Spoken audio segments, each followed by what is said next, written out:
Well, thank you all for being here. This is one installment of deliveries that will go from FEMA to 15,400 nursing homes across the country.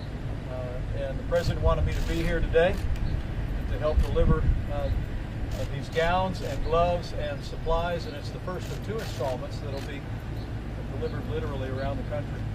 From early in the coronavirus epidemic, we've recognized that the risk to seniors, particularly those with serious underlying health conditions, is very real. And so there's been emphasis from early on.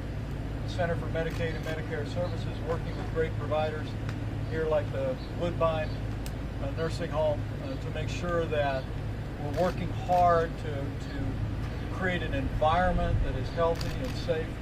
And but also all along the way, we've been working to make sure that personal protective equipment was available for all of these extraordinary doctors and nurses and healthcare workers that are providing for the needs of people in nursing homes across the country. And it's truly inspiring to be here today, and I want people to know that working with this great company, these supplies are literally going all across the country as we speak.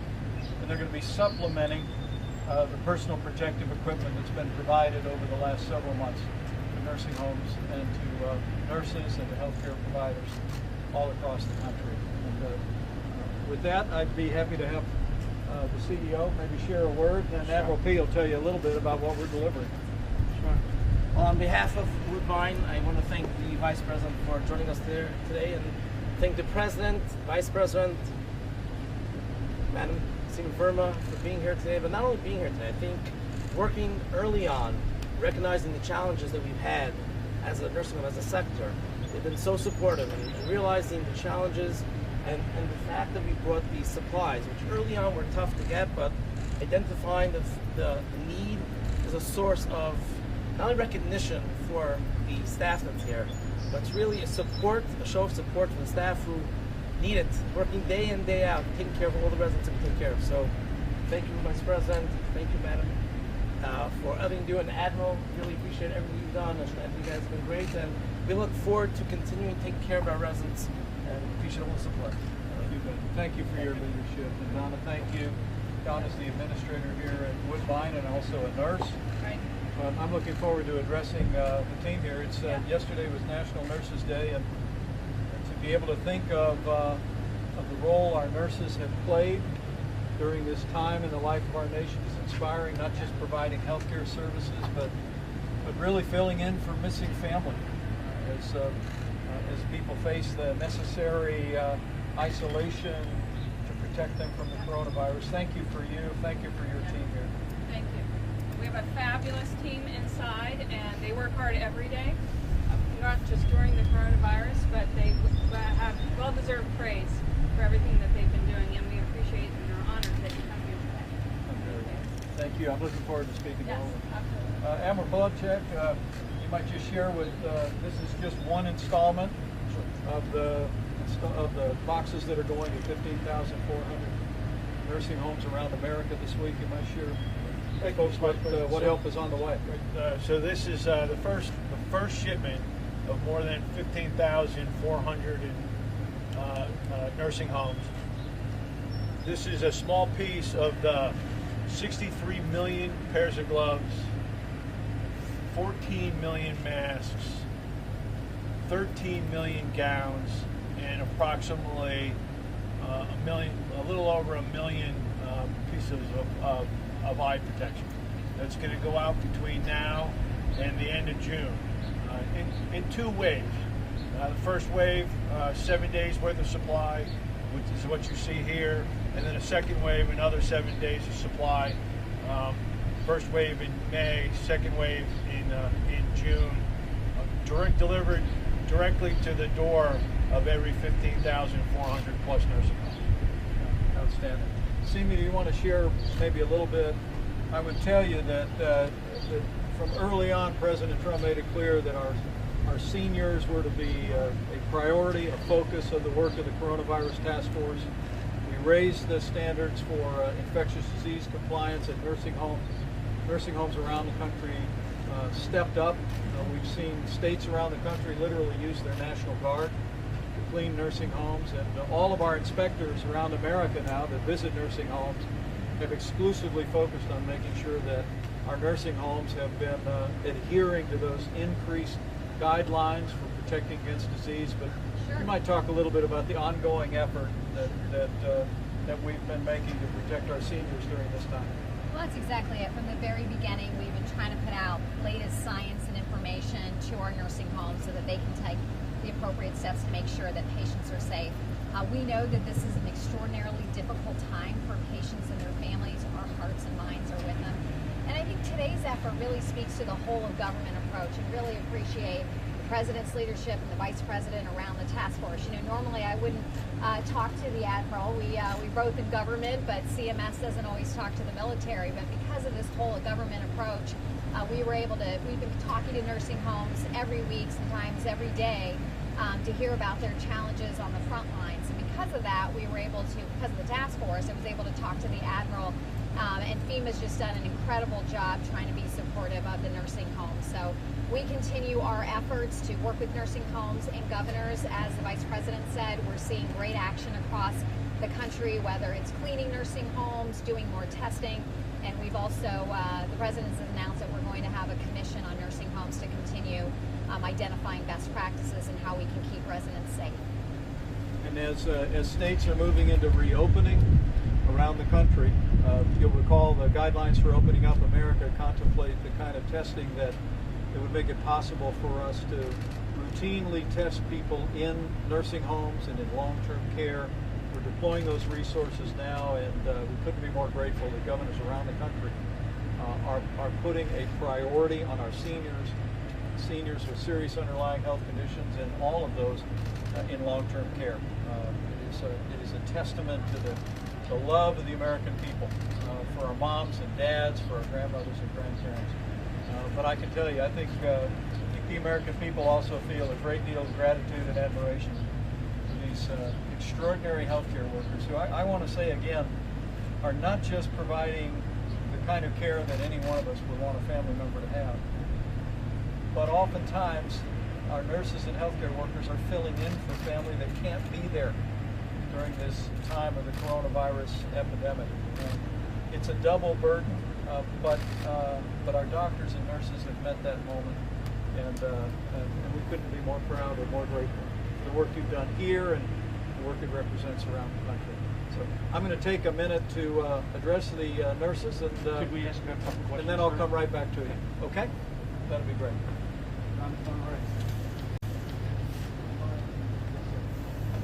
They're all there. They're waiting. They're all there.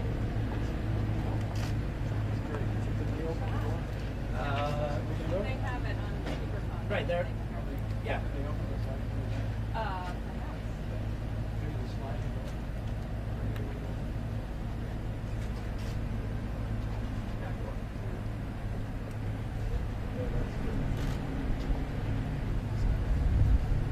Well, hey everybody, I'm Vice President Mike Pence. It is great to be here.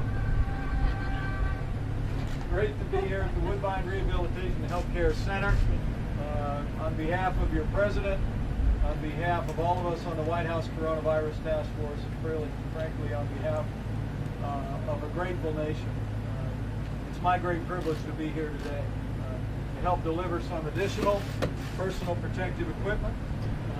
You all are receiving one of the first installments, you might be glad to know, of PPE that's going to be going to every nursing home in America. 15,400 nursing homes will be receiving the gowns and the gloves and the masks and all the personal protective equipment that I had the privilege of delivering here today. I've got with me the head of the Center for Medicaid and Medicare Services, as well as members of our White House Coronavirus Task Force team. We just couldn't resist the opportunity to come, to do a little bit of heavy lifting, but most importantly, just to say thank you. Thank you for the work that you do, caring for and loving our grandparents and aunts and uncles and moms and dads. I just reflected a moment ago and yesterday when we celebrated National Nurses Day in the White House that, yes, I said yesterday that the American people really do understand that during this time of the coronavirus epidemic, that those of you that wear the uniforms of nurses, to the same extent our doctors and other healthcare workers, you're not just providing world-class healthcare that every one of us want our family to have, but we also understand that you're filling in for family. And we know the emotional weight that's placed on you.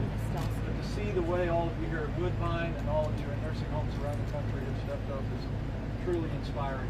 And I hope today's delivery is just one more piece of evidence of the profound gratitude the American people feel to each and every one of you. And so I want to say thank you. I want to say on behalf of all the families you're serving here, keep up the great work. And just know that we're going to continue to work our hearts out to help our country through this coronavirus epidemic. But all along the way, you'll have been the heroes. And when this is all over, you will have the gratitude of the American people. And I promise you, every step of the way, you'll continue to have the prayers of a grateful nation. So thank you all. God bless you. And God bless to all of the workers and nurses in our nursing homes around America. Great job. Thank you. It means a lot to us. They really are the heroes. Super. Thank you. All right. Good. Does anybody want to join? Over MOP, come on over. Let's get a hard question. Hey guys. Sorry. Mr. Vice President, if you were a governor, how would you start reopening the schools of your state? I think I'd want to follow the data. One of the things about the president's guidelines to open up America again is that they can be applied not only on a statewide basis, but on a county-by-county basis. I mean, we're looking now today, according to the briefing I received this morning, about half the states in the country now are reflecting less than a 10% positivity rate as we're scaling testing around America. So we're making great progress. But there are states across the country that are much lower. There are counties across the country that are much lower. And so I think the governors are doing well to evaluate their opening plans on a county-by-county basis, and decisions about summer activities, decisions about school going forward will be made on that basis. We're very confident. Sir, the task force had this gating rules and the guidelines that you issued, and currently almost none of the states are meeting those guidelines. Should the governors be opening the states without meeting those gating requirements?